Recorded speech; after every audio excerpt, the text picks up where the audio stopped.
Hello everybody and welcome to the 7th round of the FIA Touring Car World Cup presented by Oscaro. We are in Ningbo International Speed Park in China, and what a sensational weekend it is set to be. The title fight continues to be very close between Esteban Guerrieri and Norbert Michelisz, but with 40% of the race coverage for the 2019 season still to go, there's every chance that Ted Bjork, Nesta Girolami and even the new boy Mikel Ascona could be a championship threat coming into the end of the season, as well as the man in 6th position in the standings, the king of touring cars, Ivan Muller, who set pole position in timed qualifying this morning. I'm Jake Sanson, beside me is Richard Coleman, down in the pits is Alexandre Le Gouy, and we are ready for the 7th weekend of the 2019 season in the FIA World Touring Car Cup. This is all about the Lynk & Co battle. They want to win on home soil, as of course does the Chinese driver Ma Jinghua, who is on the front row of the grid alongside Ivan Muller. Richard, it's going to be a really exciting one.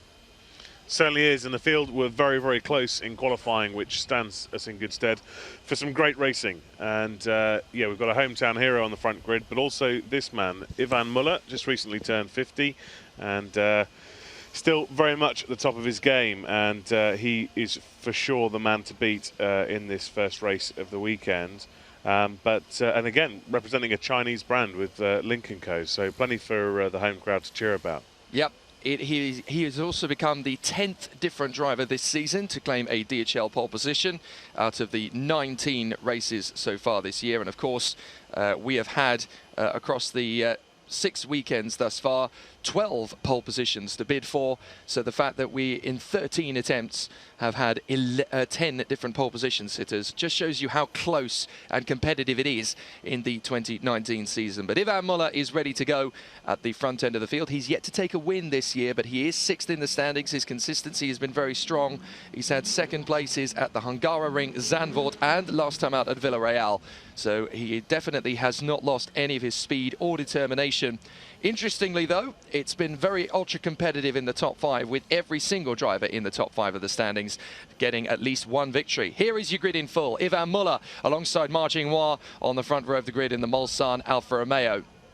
2nd row of the grid, it is the Spanish new talent Mikel Ascona alongside Norbert Michelisz, who actually gains on his championship rival to go to 209 points in the standings by getting 2nd in qualifying. Johan Christoffersen and Nicky Katzberg on the 3rd row of the grid, not the common pole position we've come to know from the Dutchman. Aurélien Panis doing well alongside Augusto Farfus on the 4th row of the starting grid, and then on row 9, very impressive qualifying from Daniel Hagloff alongside the Dutch talent Niels Langeveld. They both managed to get into the top 10.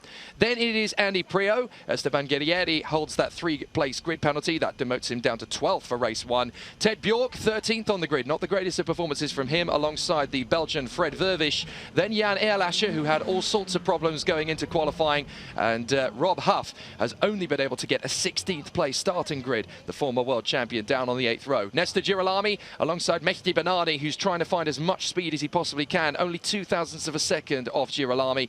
Then it is Benjamin Leuchter and Thiago Monteiro. We're all still reeling from his first win since his comeback last time out on home soil. Then it is Jean-Carl Vernet and last year's title winner Gabriele Tarquini, languishing back in 22nd on the grid from Attila Tassi and Tom Coronel, who struggled. And then we have Gordon Shedden in 25th on the grid, and Kevin Chekon, who was demoted with a penalty. But that, of course, was something he knew about. So it's going to be a really interesting battle, and we're going to have a really exciting race for this first one. And we are very excited about how things are going to go in race 1 here at Ningbo.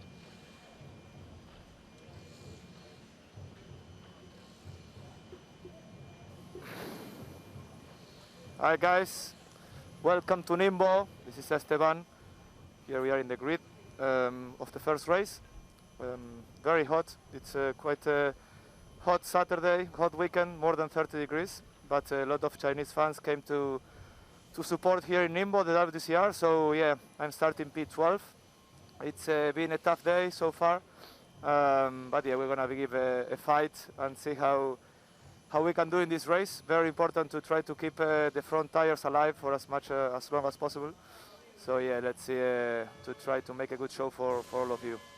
In Spanish, bueno, acá estamos para largar la carrera, 12, día duro, ha sido hasta ahora, hasta el momento, pero bueno, vamos a dar batalla de esta posición.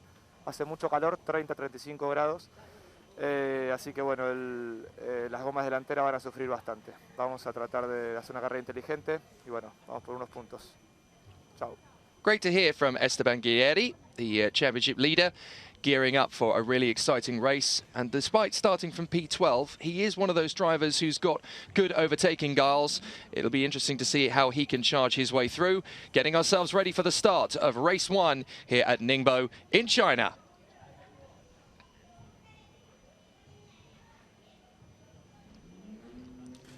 So the battle is going to be very, very exciting as the competitors gear up for great racing. Esteban Guerrieri, of course, starting down in 12th position on the grid. Norbert Michelis, though, getting a 4th place on the starting grid. That actually means he gained in the championship by 2 points. So obviously qualifying doesn't tell you the whole story of the race, but the gap between Guerrieri and Michelis was at 24 points. It's now at 22, so obviously Norbert Michelis able to gain big time. This is Niels Langeveld's details, doing a very good job actually here in qualifying and getting himself into the top 10. He could really use some points. He's 24th in the standings at the moment, but both he and Daniel Hageloff likewise were able to gain big time over the course of the qualifying session earlier this morning. Yeah, had a strong sort of rookie season, but started a little slow and had to learn his craft at this level. But the second half of the season, he's starting to come alive and doing a very good job. Niels Langeveld, good friends with Tom Coronel. Yeah, he's probably very happy with his performance so far this weekend, getting that car up there. And going back to Norbert Michelis, you know, he's got to be looking at this as a golden opportunity to take some points off Esteban Guerrieri. We've still got 40% of the championship points to go. But as we enter the final third of the season, it becomes clear there's a bit of a breakaway group at the front, and you'd expect that Michelis and Guerrieri will be there at the very end. So he's really got to try and take to the points that he can right now. And likewise for Esteban, you know, you've got to make the points when you're having a bad day. That was one thing that Gabriele Tarquini was really good at maximising in 2018. It wasn't always about where he was when he was winning, it was where he was when he wasn't. And that is what wins these titles and wins these campaigns, especially when you've got so many competitive drivers on the grid and you're sharing the win up at the front end of the field. But it's all about, as you say, you know, you need to be in the top 5 as many times as you physically can. There's a lot of pomp and circumstance here in China, a lot of local interest, of course, with the Lynk & Co car being very fast over the course of the season, and Ma Jinghua proving to be solid and consistent in TCR regulations, no matter what equipment he's got underneath him, which is a very important indication of just how strong a quality he is. He is, of course, the former Formula One test driver as well for the HRT and Caterham teams, so there's a lot of expectation on his shoulders. You'll see some great racing, no doubt, from him. So we're just looking through the details of the drivers at the front end of the grid in preparation for race 1 here in the FIA World Touring Car Cup at Ningbo in China. Augusto Farfus, one of the new drivers to the series this year. No stranger to tin tops, though, of course. He was a regular in the World Touring Car Championship back in the day and is the reigning GT World Cup winner, which was done in brilliant style at Macau last year. Certainly was, yeah, and that was the last race for Charlie Lamb, so quite emotional. One of the BMW stalwarts of their motorsport programs. But yeah, Augusto's got a great pedigree in front-wheel drive touring car racing. A lot of success over the years, particularly back in the day with Alfa Romeo. But yeah, he's been doing a good job for Hyundai this year. But you feel that himself and teammate Nicky Katzberg have kind of been falling away from the lead team of Michelis and Tarquini, and therefore have maybe had to sacrifice some of their performance to play the team game. Great weekend for Aurélien Panis, son of Monaco Grand Prix winner Olivier Panis, of course. Again, a bit of a rookie season in the WTCR and a bit of a late switch to front-wheel drive touring car racing, but seemingly very competitive so far this weekend. He's been strong throughout free practice and got the job done in qualifying, getting the car solidly into the top 10. He's made very light work of it, and it's always good to see when you've got new talent coming in. We've obviously got the senior hierarchy within the sport, the likes of Ivan Moller, Gabriele Tarquini, Tom Coronel. You always wonder where the next generation of driver is going to come from, and Panis definitely looks like he's going to be one of those people. Loving the various different paraphernalia that the drivers are being given to denote their particular position. We had the yellow hat for Aurélien Panis, and now we've got red masking tape. That's not a bad omen for Nicky Nicky Katzberg. More fun for the cameraman than perhaps the crew, but yeah. That's the one thing a driver doesn't want to see too much of over the course of a weekend is red electrical tape. Nicky Katzberg, though, has been a bit of a qualifying specialist this year. 6th position is quite low for him, actually, for this season. He always seems to string a decent qualifying lap together, but on this occasion, the Hyundai was not quite able to be at the front end of the grid. The safety car is just going around the circuit, doing its final checks to make sure that we are okay for racing. Just a precautionary measure. They're in the second sector as well. The Audi R8 just plugging its way around the circuit. A very tight and twisty one, this as well, with plenty of corners. Some drivers making a mention of the fact that this is the second hardest racetrack of the year after the Nordschleife, and that is no lean achievement. Johan Kristoffersson, the Swede, getting himself ready. What a transition he's made to the World Touring Car Cup. Twice a World Rallycross champion, the STCC champion from last year as well, and a former Porsche Carrera Cup Scandinavia double champion. So he is a circuit and sideways specialist, and he's definitely found his feet right here in the World Touring Car Cup. So themes to look out for in this race is that tyre wear is particularly high. Part of the circuit's been resurfaced as well, which apparently has given the teams some even higher tyre wear. And therefore, I think a lot of these cars will be set up slightly differently to how qualifying was. And therefore, you know, even if drivers get away at the beginning, they've got to look out for their tyre wear during the course of the race. So to 4th on the grid, Norbi Mikkeliz, the Hungarian. Born in Mohacs and, of course, was the runner-up in the last running of the World Championship. So he has got every motivation to win the World Touring Car Cup this year. Really, really wants to get the job done and is starting now in this second phase of the season to chip away at Esteban Guerrieri's total. And it's always very important to try and keep that bandwagon rolling, especially when Esteban Guerrieri opened his gambit with a win at the very start of the season in the first race of the year at Marrakesh. You always want to try and keep building up towards that. Mikkeliz has now tied him for victories with a win at the Nürburgring and Villarreal over the course of the season to match what Guerrieri did at Marrakesh and Zandvoort. So now it is literally just a case of being as consistent as possible over the course of the rest of the year. That battle is likely to go down to the wire at Sepang in December. Here's Mikael Ashkona. For me, he is the driver of the season so far. Coming in as a new boy, TCR Europe champion last year, of course, but to come into the FIA Touring Car World Cup and be competitive straight away, the PWR Racing team helping him all the way, and they, for me, are the team of the year as well. They really have shown an incredible amount of talent and skill in this first part of the year. Certainly have very competitive in their native Sweden, but it's a big step up, even if you look at just the sheer logistics of the WTCR. But they've done a great job, and they really haven't dropped the ball too many times at all. And both their young and rookie drivers have definitely over-delivered, particularly in the context of not having much testing at all. There's Esteban Guerrieri, who is getting himself ready for action from 12th on the starting grid, leading the standings, and really, really wants to be at the front end of the field. He's obviously had to disappear from the car for a moment, just for one final stretch of the legs. Is that the kindest way to do it? No, he's got a problem. They have got a problem. So something is wrong with Esteban Guerrieri's car. Now, at best, that means that the championship leader is going to start the race from the pit lane. Now, they did say earlier on they had some problems with Nestor Girolami's car in free practice. We're hearing it's something to do with the fire extinguisher. So it's probably that the fire extinguisher, the fire extinguisher's gone off in the car. There is the replay. That's what's happened. So he's chatted away to us on the camera, and then the fire extinguisher has gone off in the car. Now, this doesn't happen very often, but it has been known in extreme temperatures for all of a sudden it just decides to release. Now, that obviously means that the car itself is okay, but they've obviously got to fit a new fire extinguisher to it, and they've got to give him as much of a clean job of the interior cockpit as possible to get going again. But that is big drama, and they may not have enough time. Look, they've cleared the grid. He's going to have to start the race from the pit lane thanks to a fire extinguisher going off. That is catastrophic for the points leader.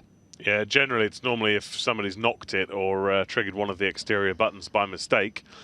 But yeah, that's a great disappointment for Esteban, and let's hope that they can get a new fire extinguisher, but also critically everything mopped up, because all the pedal assembly and everything will be covered in extinguisher foam, and they'll have to deal with that also.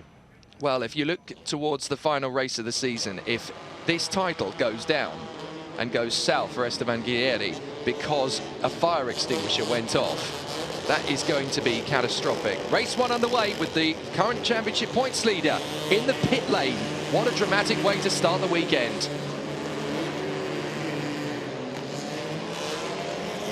So as the competitors go around on their exploratory laps, Ivan Muller with an amazing opportunity here. Marginois in second position. There are the crew at allinkel.com Munich Motorsport as they try to get things underway for Esteban Guerrieri. He's got to start the race now from the pit lane. That is very dramatic for him. Yeah, very difficult and heartbreaking for Esteban, but also even from starting from the pit lane with a 26-car field, it's a pretty tall order to get to the points from there. So the drivers are going around just trying to get the optimum temperature into the brakes and tyres, and we saw from Johan Kristoffersen's onboard camera underneath the wheel arch earlier just how hot it can get in those wheel arches and in those brake discs. So obviously that's a very important part to get right. Esteban Guerrieri walking away. Tell me he's going to start this race. Our little spies are telling us that everybody is starting on used tyres in this race.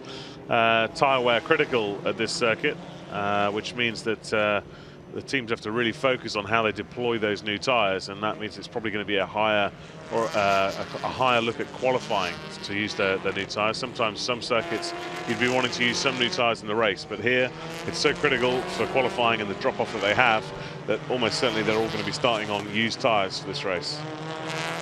Well, the advantage that Esteban Guerrieri does have, you've got to take a look at the positives for these things, is that with the Ningbo lap here being 4 kilometers in length, it's going to be quite a while for these drivers to go around on the exploratory lap. But you can see the mechanics frantically working to clean the floor of the car, and that is absolutely critical because, of course, the material that these boots are made of, it's very slippery if you've got a lubricant in between, and that, of course, is what the fire extinguisher is going to do. So Esteban Guerrieri is now back in the car. The mechanics frantically working around to try and make sure that he's going to get a decent cockpit to start with, but very dramatic and definitely not what the points leader wanted, especially with his close rival Norbert Michelis starting from 4th on the grid and Guerrieri now effectively starting from the back. Yeah, and it's a tall order, as I said before, to get to the points from there. The other thing we're hearing is that it was Esteban himself that set the fire extinguisher off. Oh dear. Yeah, that's not a good day at the office so far.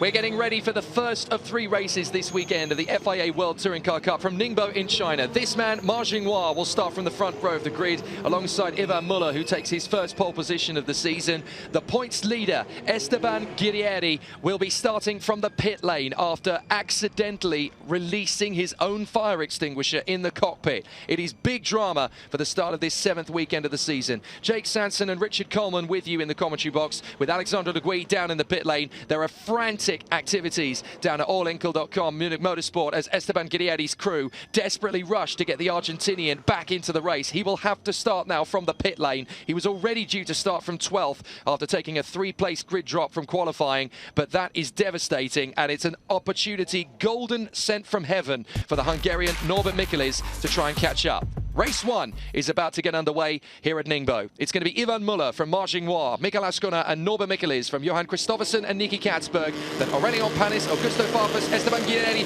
and Daniel Hagelov, along with Niels Langeveld. The lights are on, they're out, and we're racing at Ningbo. Fantastic start from the front of the grid. Ascona's trying to get past both of them as they charge for the first corner. He's not quite going to outsprint Marginois, and Ivan Muller's going to move to cover as they come through. Ascona going door to door with Marginois as they go through to the first tight left-hander, and he goes wide. He's going to have to tuck back in, otherwise he's going to clip the barriers. He manages to get through and tucks back into 3rd position. So the top 3 are as you were, as the rest of the field scrabbles through these first couple of apexes. Ivan Muller leading, Marginois in 2nd, already trying to make a bid to get through. He's not going to surrender the opportunity to take the lead, and they rub wheels as they come through the S's. Ivan Muller hanging on, Ascona trying to put himself into the mix, and Marginois has to surrender and hang on to 2nd position, but he is absolutely fired up. He wants to win on home soil. He certainly does. Great start from the top 3, but the feeling is that the Alfa Romeo is slightly quicker on the straights. There's not a huge amount of straights here at Ningbo, but that's where we feel that their advantage is the rest of the field filing through on this first lap. A lot of door-to-door action throughout the field.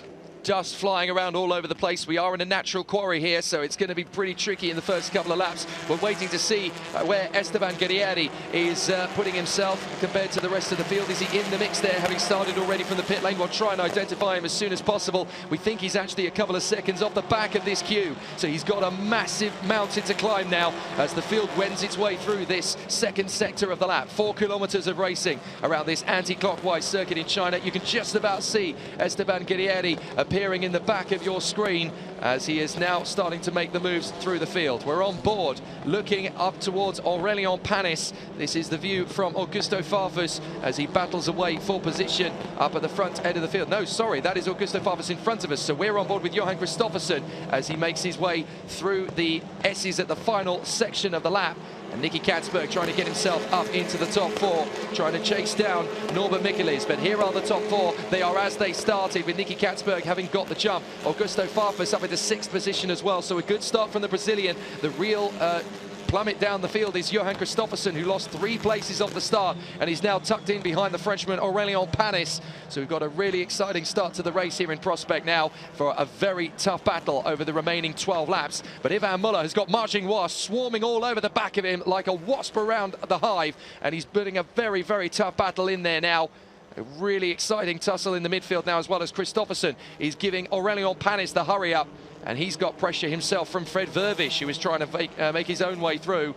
No, sorry, that is Niels Langeveld, isn't it? That is Langeveld all over the back of him after his strong qualifying pace. So, a really exciting battle still. Langeveld looks to have got some damage as Panis commits to the inside line, tries to get the move there on Augusto Farfus, and realises very quickly into the move that it's not going to work and has to bail out. They are banging doors now as they go down the straight, as Panis is committing to the overtake onto the inside line, and he's never going to surrender this opportunity. He gets through, and Kristoffersson gives Farfus the hurry up. Yeah, Farfus not looking like he's got a great car balance at this stage of the race. Looks very loose, losing time on the exit of the corners, which has allowed Aurélien to get a couple of runs on him there, finally getting the job done. Meanwhile, at the front of the field, Ivan Muller's pulled a gap slightly on Marcin Roy, but he's desperate to win this race. He's yet to win a race this year. I don't think there's any year he's gone through where he's gone this far without winning one. That's Tarquini. That is Tarquini in trouble. Big trouble. And it looks as though he's had an incident with Hegloff. Look, he's missing a front headlight. So, has Hagloff hit Tarquini, or is that 2 separate incidents, I wonder?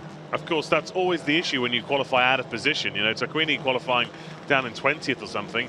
He's racing with people he's not normally racing with, and he's in that pack mentality racing, which is always going to have casualties. So that's the issue. When you're at the front, it's a lot cleaner. So, yeah, something Gabriel is probably not very used to. A common occurrence in 2019, though. It's not been the easiest of years for Gabriele Tarquini's season, and the Italian, who was the title winner last year, is on the back foot again here, and it looks as though he's out of the race. Hagloff has rejoined the circuit.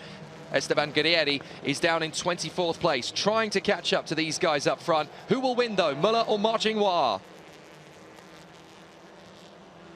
So Ivan Muller is trying to shake off the Chinese superstar Marcin Roy for the Mulsanne Alfa Romeo team, and this is going to be a very intense fight because Marcin Roy has the determination and the modus operandi to win on home soil. Ivan Muller has that determination and that fiery, gutsy display he always puts on and wants to win so badly. He's gone 18 races this year without a victory. That is not in Ivan Muller's DNA, so he will be charging to try and get to the front of the field and stay there. Mikael Askener is doing his best just to stay with, and he's got a great opportunity here in 3rd position. If he just follows these two, doesn't overwork the brakes, doesn't overwork the tyres, he could actually have a healthier, stronger car than the leading 2 in the closing stages. Particularly if they start to eat their tyres too much. That's my only worry for Mar. Mar at the moment is quicker than Ivan. He's consistently quicker than Ivan, actually, and keeping him more than honest. But he's also got to look after his tyres for the course of this race. We're only 3 laps of 13 in. We know it's very high tyre wear, but at the moment, it's Mar who's the quickest out there.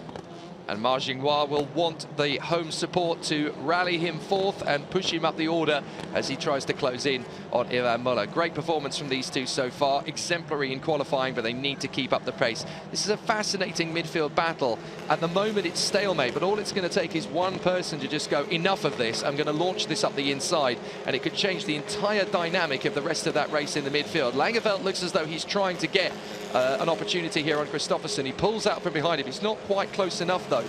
And that's the thing, the slightly longer wheelbase of the Audi compared to the Volkswagen Golf. It's going to be a fascinating battle between these two through this race, because one is going to have the opinion that he can just throw it in there and go for a move. The other is going to try and look after the tyres a little bit more and just try and read the situation, keep the car behind at bay.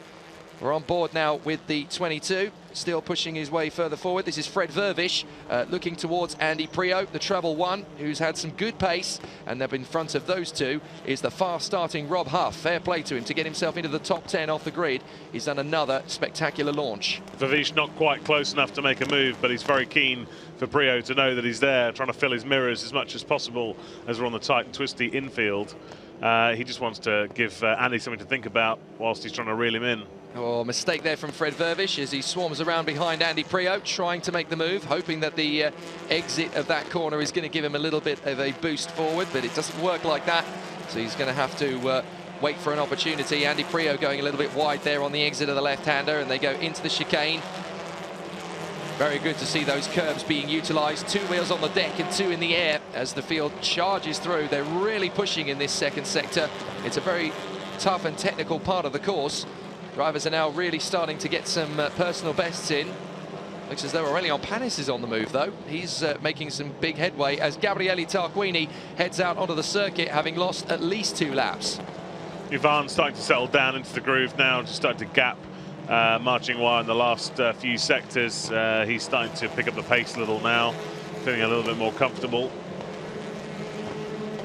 On board with Vervish, he's really pushing the 2 Brits up in front of him, Rob Huff and Andy Priaulx, who goes very wide and throws dust into the face of the Belgian as they come through and over the line once again. It's Muller, Mar, Askner. Then in 4th place, it is still Michaelis from Katzberg, Panis, Farfus, Christofferson, Langeveld, and then this battle for 10th between Huff, Priaulx and Vervish. Ted Bjork is 13th and can't do anything. He can't even quite stay on the back of them. And there he is, Ted Bjork, trying his best to haul them in, but it's going to be a real tricky position for him to get himself into the points. And he's under pressure now as up the inside, Jan Ehrlacher is trying to get the move through. So a very tricky situation as Jan Ehrlacher stuck behind his teammate, Ted Bjork, as he tries to come through. With Priaulx, Bjork and Ehrlacher all outside of the top 10 at the moment, just indicates what a great job Ivan Muller's been doing all weekend. This is very much an Ivan Muller style circuit. Lots of corners, lots of tight and twisty pieces that reward that front wheel drive technique that he's so good at. And that's why he's been there so long. I mean, the guy's 50 years of age and still leading this race. Ted, it's Phil. We are looking to try and get Andy to hold up Vervish at the inside of the hairpin that you spoke about. Okay, so do you think you're going to be in a position to be able to capitalise? Going down around the outside? Yeah. Simple answer. Hold him up and let's see if we can get him. So this is some very interesting team tactics here. Lynk & Co, look, essentially they realise that they haven't got a car in the top 10 other than Muller, so they need to maximise their track position now. They want to get themselves a decent starting position on the grid so that they can use safety in numbers in race 2. So this is going to be their best bet. Hold up Vervish, box him in, and then there's a chance for Bjork and then potentially Ehrlacher as well to storm by, and then they'll gain another position on the road. Yep, they're looking to try and pick up some nickel and dime points from this race if they can, and if they can use Priaulx to try and springboard the others past poor unsuspecting Vervish, then that's what they'll do. But Vervish is quite racy. He's also quite an unpredictable driver. He's had, he's the kind of guy that isn't shy of a drive-through penalty every now and again. So, yeah, sometimes you better let sleeping dogs lie, really, than try to be too clever. But let's see if Lynk & Co can work something out with playing the strategy between the cars. Now, this is fascinating. We're on lap 7 of the race battle now, and it's Ivan Muller in front of Marching Wire, with Michael Askner still keeping them very honest up at the front end of the field. So Ivan Muller, Marching Wire and Michael Askner have pulled away slightly now from Norbert Michaelis, who is very, very happy just to be sat in 4th position, knowing he's going to get a decent crop of points from this race with his main championship rival, Esteban Guerrieri, down in 22nd place, having released his own fire extinguisher pre-race and then having to start the race from the pit lane, effectively dead last. He's made up a couple of places, but he's certainly not going to score points the way things are currently going, as look at how hard Ivan Muller is pushing to get away from Marching Wire, locking up the tyres. That is definitely going to hamper the Lynk & Co, and this could be an opportunity knocking for the Alfa Romeo behind him. Yeah, Mar very much keeping Ivan honest. Most of that lockup is the unloaded rear wheel, which won't be hurting Ivan too much. But yeah, you certainly look at the attitude of Ivan's car. It's you can't say that he's not pushing. So Ivan Muller working very hard to get that Lincoln Co on the top spot. There's a lot of Chinese interest in the first two positions here. Ivan Muller driving the Chinese Lincoln Co car, and then it's the Chinese driver, Ma Chenghua, in second position, trying to get one over on him and put the Chinese flag on the top step of the podium. The team may well, the car may well be Chinese at the front, but the driver isn't. And as far as Ma Chenghua is concerned, nothing less than a Chinese victory on Chinese soil will do. Meanwhile, Miguel Ashkener is just staying very, very sensible here in third position. He's the smart cookie, in my opinion, on this one, just hanging with the two of them, not letting them get away, just staying tight, because if Ma Chenghua does get an opportunity in the final couple of laps to really storm on up the inside, and for whatever reason it doesn't work out, then Ashkener is right there for the taking. Another big lockup from Ivan Muller as he goes into the tight hairpin section here, very similar to that of the Shanghai race circuit. But Ivan Muller is under some severe pressure. Now we're in the midfield. This is on board with Jan Erlascher, and that is Nestor Girolami, who is having a terrible race by his standards. 15th position, struggling to gain ground in front of Jean Carvenet and Mehdi Benani. So they are not having a great race at all, the Munich Motorsport team, and they are definitely now having to accept the fact that this race is going to yield a 0-point score when both drivers are fighting for the title. Certainly looks that way with Esteban now up to P21, but yeah, he's going to run out of laps and start to get to some of the quicker cars very soon. There is something wrong with my front right. The degradation is quite huge on my front right. Okay, keep us updated. Well, he had problems earlier on, didn't he, with a broken anti-roll bar. I wonder if the same problem is developing. He's got some damage to the rear of the car, you'll notice, as Jan Erlascher goes through. That won't be affecting performance at all, but he's got massive vibrations on exactly the same place he had earlier on, which is the right front. You can actually see it's looking a little bit tricky there for Jan Erlascher to hang on to. Yeah, the anti-roll bar either works or it doesn't, so I think Jan would have more to say, and he'd drop down a lot quicker if it was the anti-roll bar that he had an issue with in free practice this morning. But yeah, this circuit is very high deg, and of course the front right is doing all the work here because it's an anti-clockwise circuit, which is unusual, as we were saying earlier. But it's yeah, it's a very high deg circuit. But yeah, he may have taken a knock, which may have altered the steering geometry, which means he's got even more tyre wear than expected. 5 laps to go around this circuit, and that's Benjamin Leuchter trying to defend his position from a very racy Kevin Chekon, the teammate to Ma Chenghua, of course, for the Mulsanne Alfa Romeo team.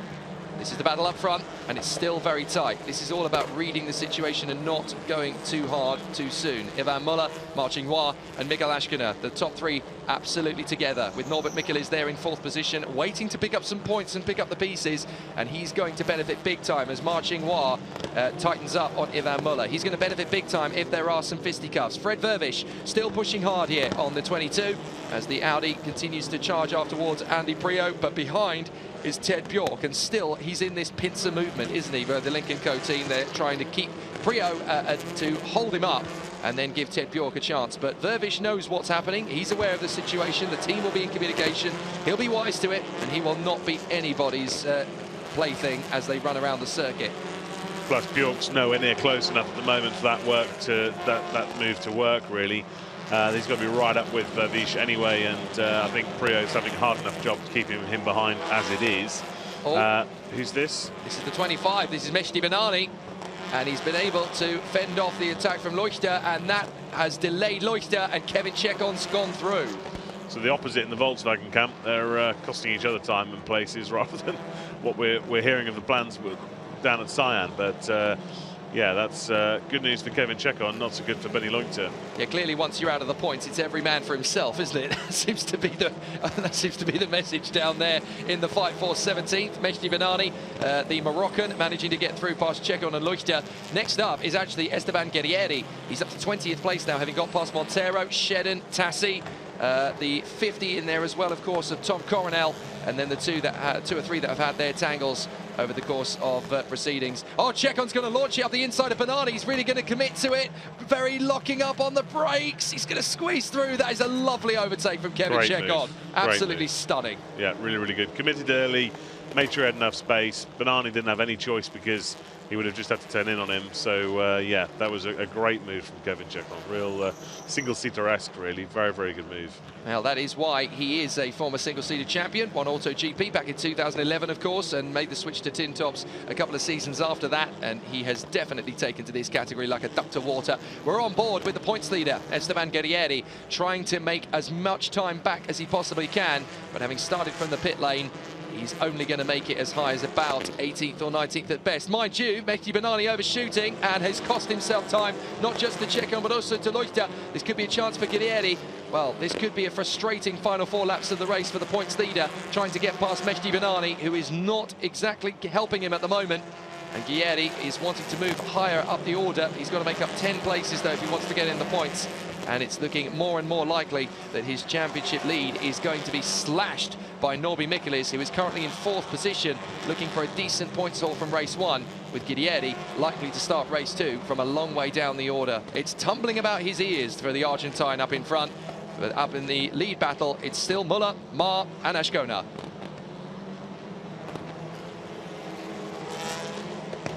So a really exciting battle here for Esteban Guerrieri, but for all the wrong reasons, as he's trying to make progress through the field. But we are staring a 20th or even maybe at best a 19th position start for race 2. It's looking terrible for Esteban Guerrieri, and he really couldn't afford to have a poor result like this one at this stage of the season. Yeah, Ashkona was catching on the leaders again. He just seemed to have just dialed out a little bit more on that last lap.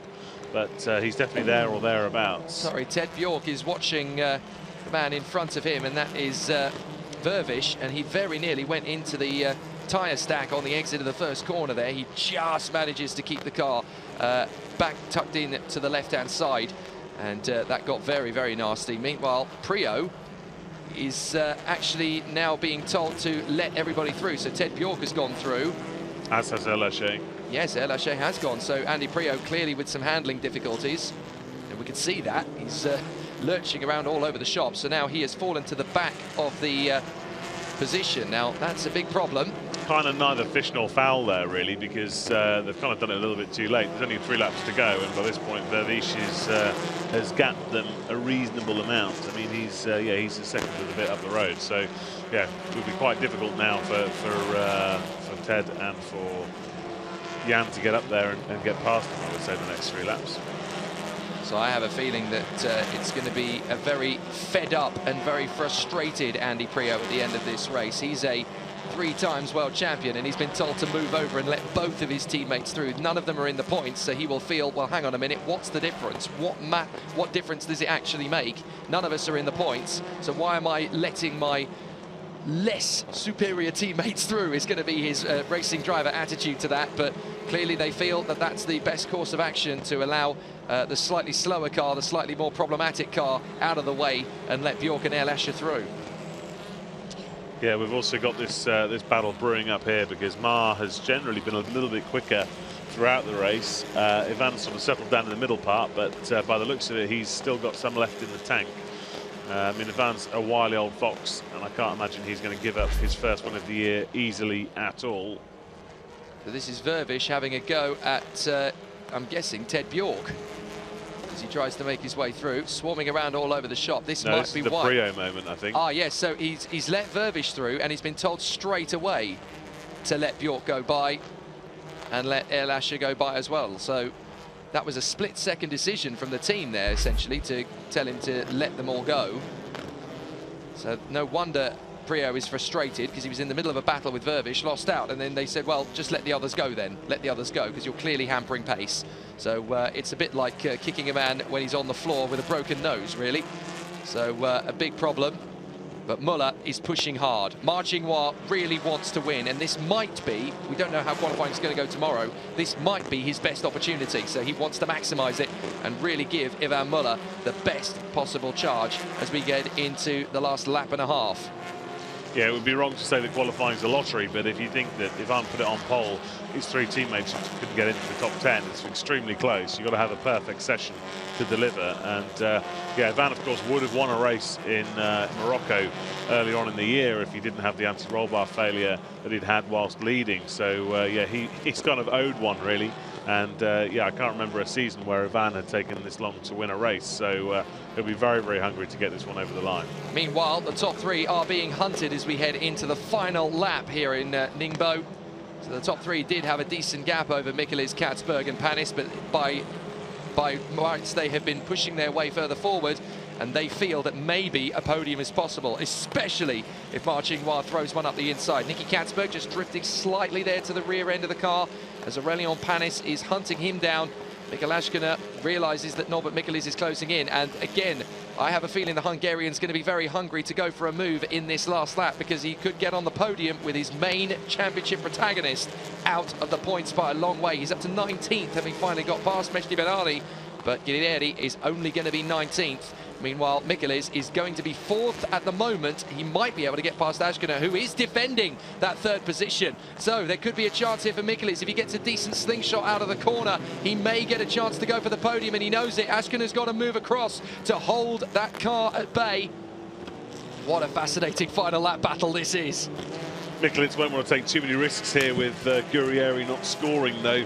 You know, it's all very good trying to get on the podium, but it's a perfect opportunity for him to take huge points out of Esteban just with the status quo we're watching now. So I think he'll want to harry Azcona. He'll want to try and look for an opportunity, but I can't see him taking any big risks to do so. Well, absolutely. He's, by finishing in 4th position with Guerrieri out of the points, he's essentially going to cut the points advantage in half just in this one race. So it's a big, big opportunity for Norby Michelisz.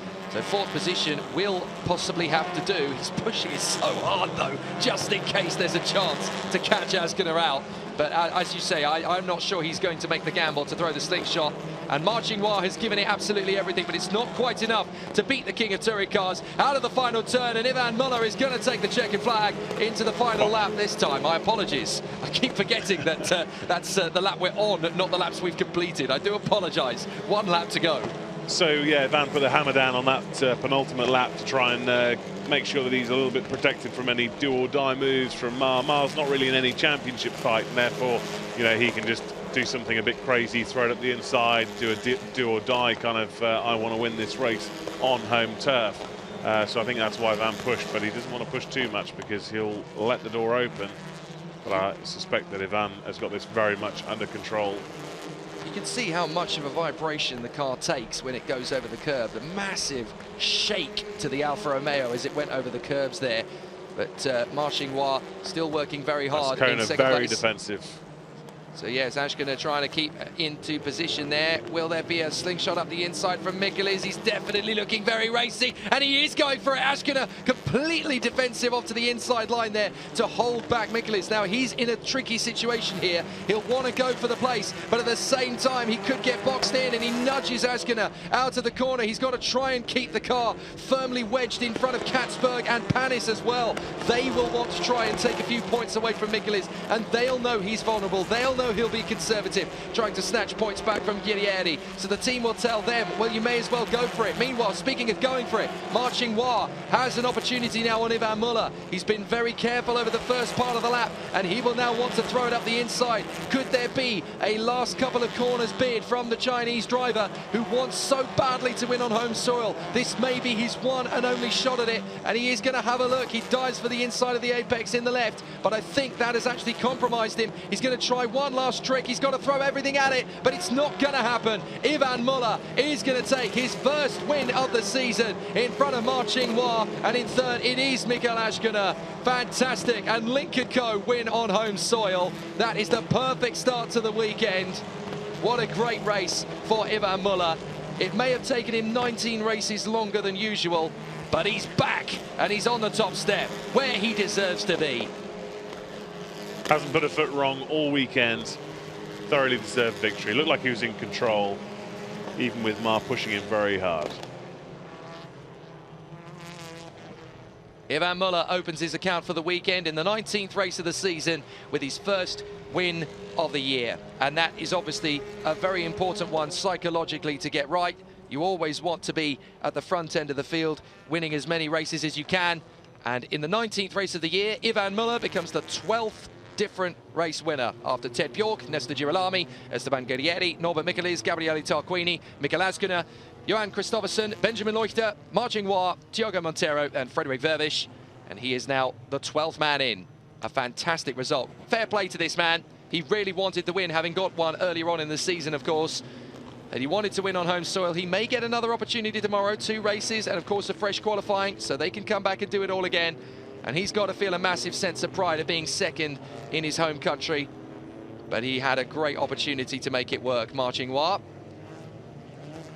Yeah, fantastic drive from him, really, and kept Ivan honest throughout the race, always posing a threat.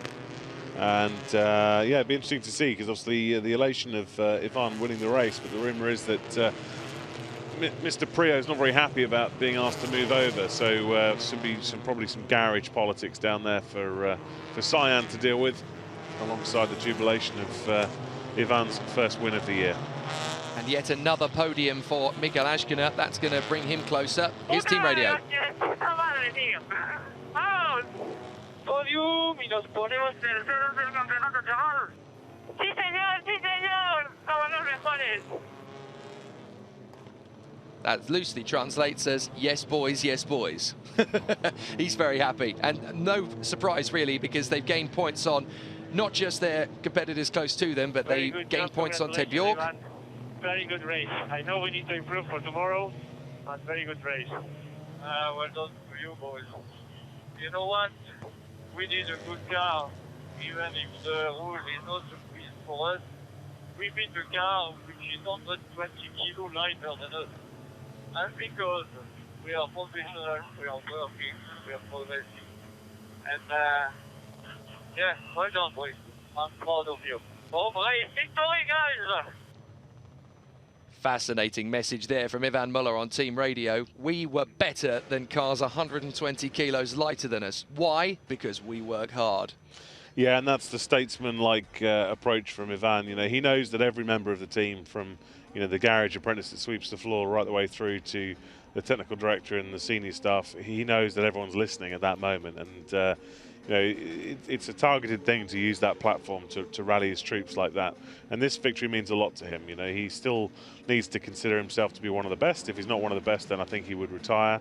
And yeah, 50 years of age, Ivan Muller very much still one of the best touring car drivers in the world. Well, Ivan Muller would never retire, would he? I mean, it's not like he's done it before. No, quite. He's got the itch scratched, hasn't he? And this victory is going to just continue his attitude of, do you know what? I'm not retiring anytime soon. There you go, the Chinese flag for Link & Co. here in Ningbo. A very appropriate and very fitting celebration here in the pits. And as far as Ivan Muller is concerned, I may not be any spring chicken, but I'm definitely no slouch. Fantastic performance from Marcin War.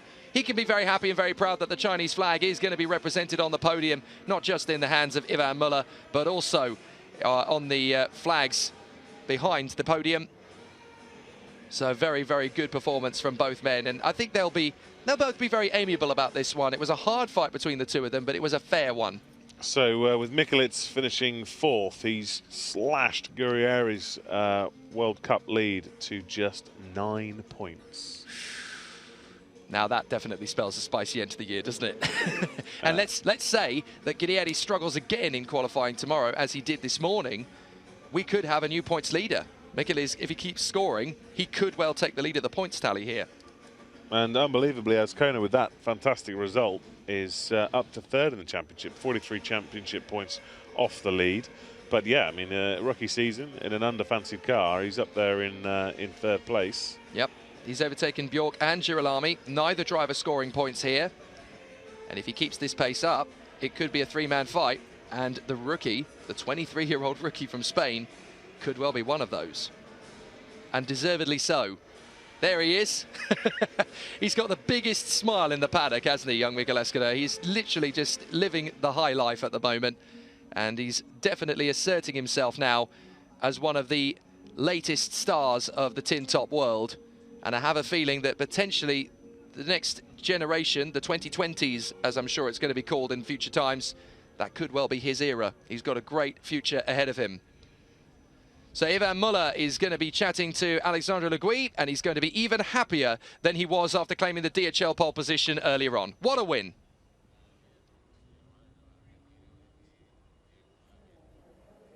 A very, very happy Lincoln Co and a very happy Ivan Muller takes the top step here at Ningbo International Speedway for our first race of the FIA World Touring Car Cup by Oscaro. Great off the line. That was a very easy, clean race by the looks of it. I was far away to be easy because Mark gave me a hard time, and at one stage I asked my engineer how many laps to go. He told me 6. I said, ooh, that will be long. And then I said, okay, don't tell me anything. And he just told me last lap, and I was pleased of it. And then still try on the last corners to do something, but I was defending. This has been your first one of the season. I feel like you've been the bridesmaid and never quite the bride. What does it mean to you? I think if it was only one to win, would have been this one, because again, Geely Group, Lincoln Co is just 10 minutes away of here. So it was the one to win. This morning I told you we did first part of the job. We're done the second part now. Very nicely done, and you have moved up another rung in the standings as well. Well done, Ivan. Thank you. That's a good point as well, actually. Now in the top 5 in the standings, Ivan Muller is suddenly right back in the hunt for not just the front end of the field, but also for the title. He's got a chance now, and that victory definitely helps. Ivan Muller gets the win from Marcin Noir and Miguel Ashkener, who moves into 3rd in the point standings. Norbert Michelis slashes the points lead in half with 4th place from Nicky Katzberg and Aurelian Panis. Augusto Farfus, Johan Kristoffersen, Niels Langeveld in 9th place, and what a comeback for Rob Huff to get that point in 10th position. A very good run from the top 10. In 11th place, Vervish, hanging on in front of Bjork, Erlasher and Prio. Don't speak to them mid-race because Andy Prio's not going to be happy. Nestor Girolami and Jean Carvanet from Kevin Chekon and Benjamin Leuchter. Oh, how is Esteban Guerrieri going to be cursing, accidentally triggering the fire extinguisher as he beats Benani across the line from Montero, Shedden, Tassi and Coronel, with Tarquini and Hageloff sadly going no further after their incident on the first lap.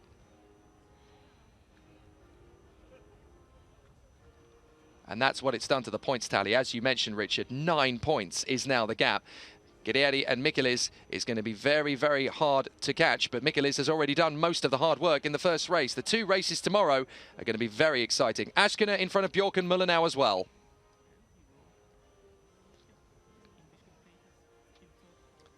So this is going to be a very interesting battle in the points tally, and there's some big movements in that one race in the top 5, Richard, but 9 points between the leaders now, and it was 22 coming into this race. It's a big, big problem for Esteban Guerrieri, which is all his own making, unfortunately. It also puts the pressure on Esteban to have a good day tomorrow. You know, he's got to get his head reset for qualifying tomorrow and have a good, strong 2 races. The Honda hasn't looked too quick here, so that's going to be a challenge for him.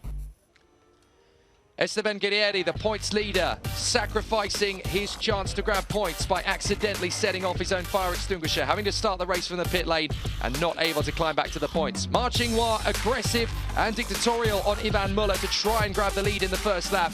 Mikael Ashkener trying to stay with them and nearly got 2nd place in the first corner. Eventually had to surrender it, but Marcin Noir had elbows out right from the start. A few problems in the mid-pack as Tarquini and Hageloff tangled together and both men out of the race. Marcin Noir, aggressive, decisive and determined, but Ivan Muller was not going to lose this race. No matter what Marcin Noir threw at him, the Frenchman was not about to yield. A really exciting battle between both men. But of course, some big movements in terms of the point standings as well. Farfus Kristoffersen getting into the mix with Aurelian Panis, unable to challenge the Frenchman. Chekon, a brilliant decisive move in that first corner on Mehdi Benani in front of Benjamin Leuchter. Esteban Guerrieri trying to make up progress as he made his way through the field. Ashkener desperate to hang on to 3rd place in front of Norby Michelis, who brings the points lead down from 22 points to 9. But the Chinese flag reigns supreme at the front end of the field for both entrants in the end of the race. Muller brings the Lincoln Co home for the Chinese victory, and Marcin Noir, Chinese driver, in 2nd place. Ashkener joining on the podium and moving to 3rd in the point standings. A brilliant first race.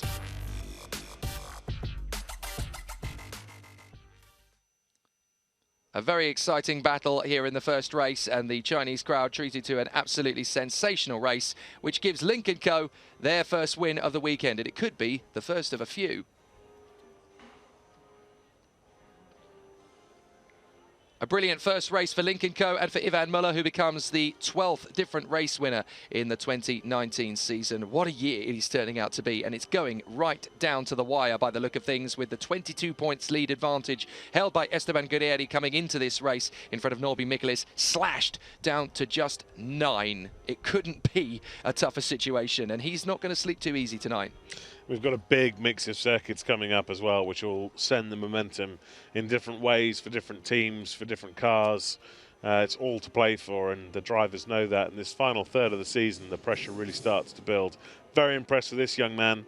As Kona, he reigning European champion, got given his chance on the world stage, and he's really taken it with both hands. He's third in today's race, but also third up in the standings. So we look at the victorious car of Ivan Muller.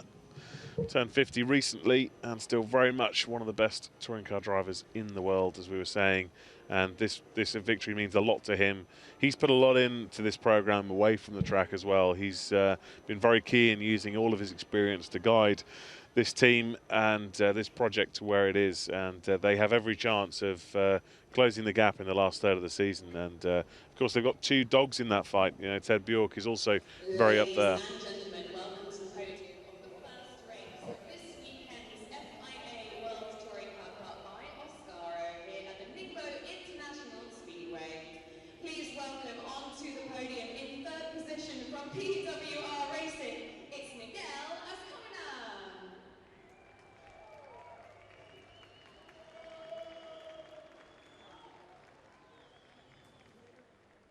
In second position from Team Mulsanne is Marching Hua. Fantastic performances from Miguel Ashkener and Marching Hua. Look what that means to be on the podium on home soil. And your winner from Cyan Racing, Lynk & Co is Ivan Muller. And that is a big leap from Ivan Muller. That's a massive sigh of relief, isn't it? Yeah, monkey off the back, and it sets him up nicely for the run-in. And it's a big one for Victor Yang, of course, as well. An amazing win and a big moment for the whole team and for Lynk & Co as a manufacturer. The national anthem for France will be greeted here on the podium. Great run and a great race from Ivan Muller.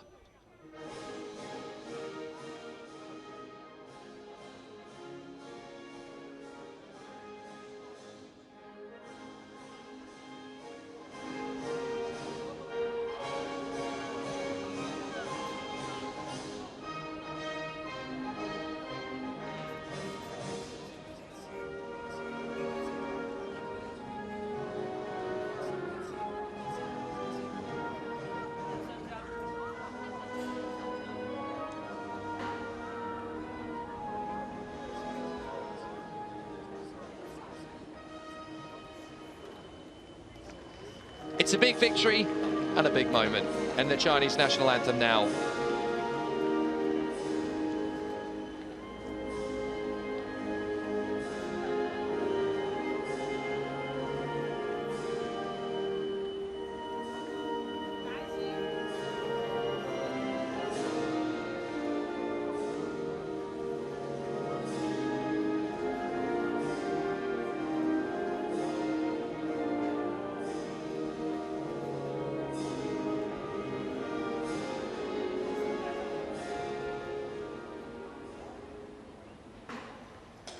A very important moment in the season, and obviously for Ivan Muller, that now starts his title campaign with just 3.5 weekends to go.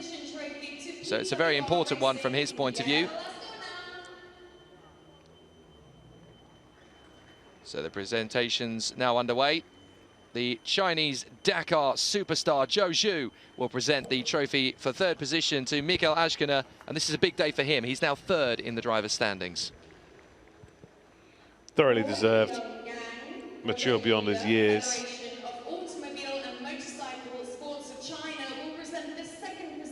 And for Marching Hua, this is going to be a very special moment as well. Second on home soil. A very lovely set of trophies here, actually. Wang Yonggang, the Federation of Automobile and Motorcycle Sports of China project leader, hands the second place trophy to Marching Hua. It's not quite as big as the one he would have got for second, but he can be very, very happy for that. Deputy General Manager of the Federation of Automobile and Motorcycle Sports but this is going to be a very special trophy for Ivan Muller. He's going to feel very, very happy about this one, and he will sleep very easy tonight. I have a feeling there'll be a mini party first, though. The Deputy General Manager of the Automobile and Motorcycle Sports of China, Zhu Jianjun, hands the trophy to Ivan Muller. And that's a very important one for the Frenchman. Several times world champion and very much regional champion as well. Zhu Jianjun hands the trophy to our winning manufacturer as well. A fantastic result and a brilliant, brilliant first race. But what does this mean for the second one now? It's all going to come down to qualifying again. And as you said, it's not really a lottery in qualifying, but it's definitely ridiculously close. So it's going to be about who does their homework overnight, who reads the data from this first race, who maximizes their opportunity going into tomorrow. And who can execute, that's the thing. I think there's a lot of drivers that are in the line for a pole in the qualifying tomorrow morning, but there aren't. They've got to be executed perfectly. We're probably talking 4 tenths covering the top 10. A very casual champagne spray on the podium, but a fabulous start to the weekend. And for Lynk & Co, this is what will grab the headlines tomorrow morning in China. This will be all over the national newspapers. And this is going to be a big moment for Ivan Muller. Who's going to win tomorrow? We will find out with 2 very exciting races here at Ningbo in China. A fantastic performance here so far and some great racing here in the FIA World Touring Car Cup. Guerrieri is down and a little bit desolate after a very big mistake in his first race. Tomorrow, qualifying is at 7:45, of course, so there's going to be some really exciting battle. 8:25 for the race itself, so 2 races to look forward to and a big battle in the championship. Can Norman Michelis take the points lead away from Esteban Guerrieri? How far up the ladder will Ivan Muller and Lynk & Co climb? You'll have to tune in tomorrow to find out.